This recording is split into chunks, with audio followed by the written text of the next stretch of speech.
come back. I come back.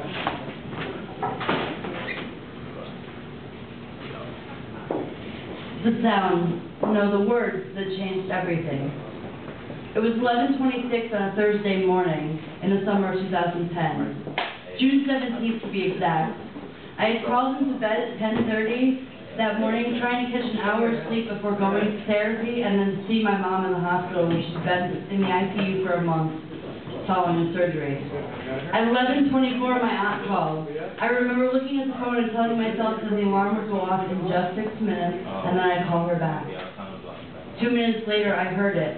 The sound that would lead to the beginning of the end of everything I knew about life. It was a pounding. Not like someone was trying to get my attention by pounding at the back door, although that was the way that everyone knocked, because otherwise I couldn't hear it in the apartment. No, it was a frantic, something horribly wrong kind of pounding, and it scared me. I woke up startled and immediately started to cry because all I wanted was 4 more minutes of sleep. I remember just thinking, why can't I get those 4 more minutes? I stumbled to the back door. I was shaken up, to say the least, but I knew that whoever was at that door was going to change my life forever. My aunt stood there in her golf clothes, looking like she'd been crying, even with her sunglasses on, eyeshadow and mascara smearing around the edges of her eyes, face drawn tight. I remember that she said, "Change, now, come, now." Words jolted. I thought nothing could be scarier than that, because I knew something was wrong with my mother. But I kept thinking it can't be that bad. I was wrong. The drive to the hospital was a blur. None of it made sense to me. I remember running to the unit. Not walking, but actually running. When we got to the visitor's room, the unit secretary told us to come to the door.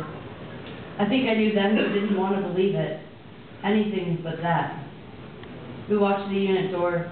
Out came a resident, a doctor in training, not even a real doctor yet. He looked at us and said, "Somebody already told you?" I looked up at him, my voice barely audible through the pain in it, and he said, "Told us what?"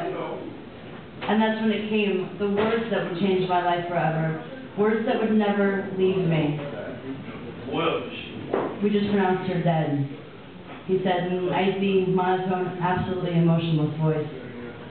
My legs gave out, and as I sat on that hospital floor in that cold hallway, I remember thinking, this is what it feels like, without ever knowing what that it I was referring to was.